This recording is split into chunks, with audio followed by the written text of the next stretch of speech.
Jeudi 24 avril 2025, c'est l'heure d'un nouveau rendez-vous de l'information.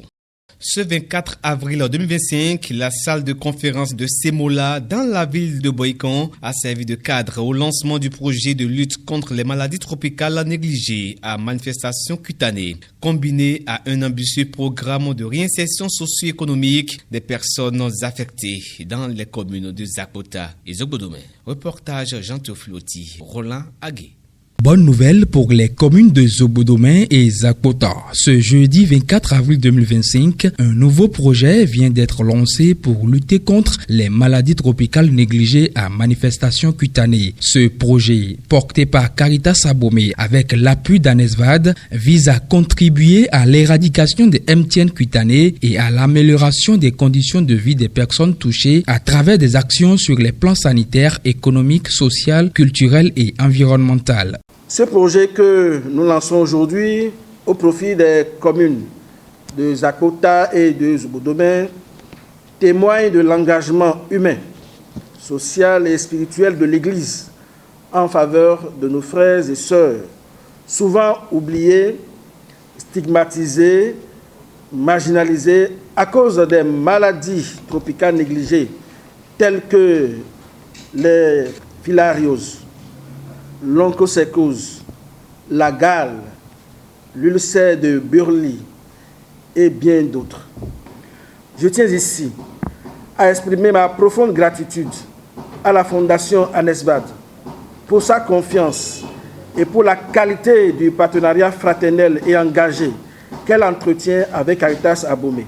Ce projet, qui s'étend de mars 2025 à février 2027, s'articule autour de 6 paquets d'activités. Il cible la prévention, le dépistage, la prise en charge médicale et psychologique, la réinsertion socio-professionnelle, ainsi que le plaidoyer pour une meilleure intégration des MTN dans les politiques locales de développement. Anesvad intervient dans une approche vraiment intégrale, holistique. Donc ce n'est pas seulement la prise en charge médicale qui nous intéresse, mais tous les autres aspects de la prise en charge psychologique, la réinsertion, comme l'indique le nom du projet, pour vraiment donner la santé totale aux personnes concernées. Une initiative qui vient en appui stratégique aux efforts de l'État en matière de santé communautaire et qui nécessite un travail en synergie avec les acteurs de la santé, les autorités locales et les leaders communautaires. L'avènement de ce projet dans nos communes vient à point nommé, en mettant l'accent non seulement sur le dépistage, la prise en charge et la prévention, mais aussi sur la réinsertion socio-économique des personnes touchées. Ce projet épouse parfaitement notre vision des affaires sociales ainsi que celle d'un développement local durable, inclusif et équitable.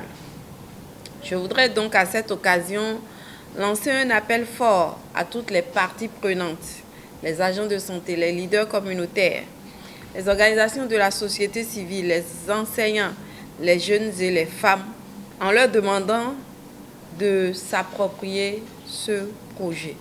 Ce lancement a mobilisé les autorités communales, les acteurs de la santé et les guichets sociaux, tous unis autour d'un objectif commun, vaincre les maladies tropicales négligées et restaurer la dignité humaine. Après Glodigbe, le gouvernement béninois annonce la création d'une nouvelle zone industrielle. Il s'agit de la zone économique spéciale de Sémékodji qui sera érigée dans le département de l'Ouémé. Le décret a été adopté lors du Conseil des ministres du mercredi 23 avril 2025.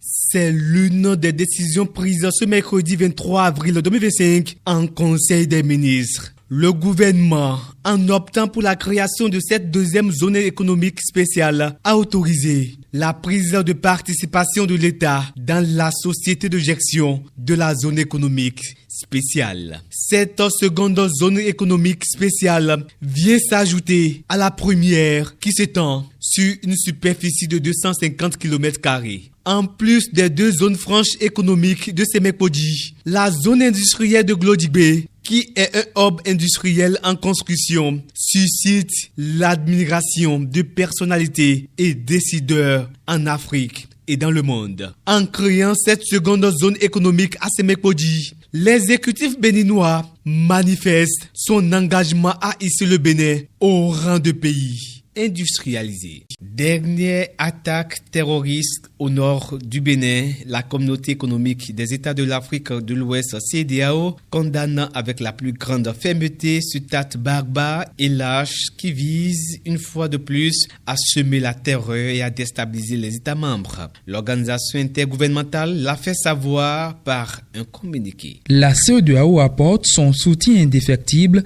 au chef de l'État Patrice Talon, à son gouvernement et au peuple béninois après la douloureuse épreuve et acte de barbarie contre l'armée béninoise survenue le 17 avril dernier. Dans un communiqué en date de ce jeudi, la CEDEAO a condamné avec la plus grande fermeté cette attaque. Tout en appelant à une coopération sécuritaire entre États, l'institution sous-régionale se dit rester aux côtés des peuples dans la lutte contre le terrorisme qui touche malheureusement depuis plusieurs années des nations en Afrique de l'Ouest. Rebondissement du scandale financier de Bukanga Lonzo en République démocratique du Congo. 20 ans de prison requis contre Matata Ponyo. Ces co-accusés sont aussi poursuivis pour détournement de fonds. Le ministère public de la République démocratique du Congo a requis ce mercredi 20 ans de prison contre l'ancien premier ministre Augustin Matata Ponyo, accusé de détournement de 115 millions de dollars destinés au projet du parc agro-industriel de Bukanga Lonzo. Deux autres personnalités sont visées par la même peine, dont Deogracias Mutombo, ex-gouverneur de la Banque centrale du Congo, et l'homme d'affaires sud-africain Christo Stéphanus. Le parquet a demandé leurs arrestations immédiates. Le procureur général a également requis 10 ans d'inéligibilité pour Matata, 5 ans pour Mutombo et l'expulsion de Stéphanus du territoire congolais après l'exécution de sa peine.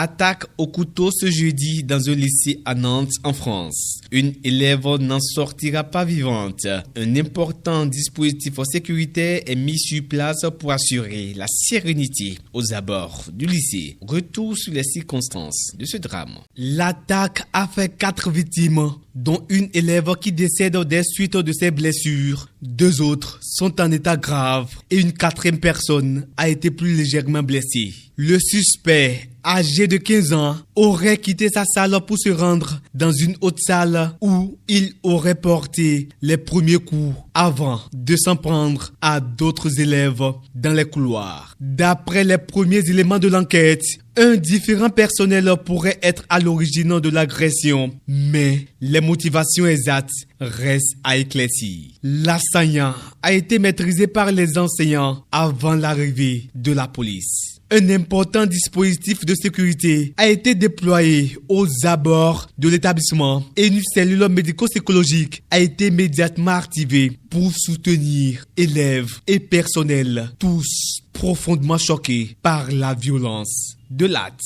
Retrouvons à présent Gaius Agboakonou pour la page sport. La ville de Kétou a abrité ce mercredi la cérémonie du lancement de la 8e édition du projet Jeunes officiel. Un projet qui vise à former des jeunes au métier du sport à travers tout le pays. Cette initiative, pilotée par le ministère des Sports à travers l'Office béninois du sport scolaire et universitaire, OBSSU, vise à former des jeunes au métier du sport à travers tout le pays. Bien que le lancement ait eu lieu à Kétou, la formation se déroule dans les 12 départements du Bénin. 6 nouveaux corps sont ajoutés cette année. L'arbitrage de handball, l'arbitrage de volleyball, le coaching football, le coaching basketball, le coaching handball et le coaching volleyball. Ces ajouts portent désormais à 10 le nombre total de métiers proposés aux jeunes. Cette formation sera suivie d'une évaluation dont les résultats permettront de sélectionner les meilleurs jeunes dans chaque corps de métier. Ces derniers seront ensuite envoyés en stage pour une durée de 6 mois afin de compléter leur formation et obtenir un diplôme de niveau 1 à l'exception des jeunes reporters sportifs dont la formation suit les règles spécifiques.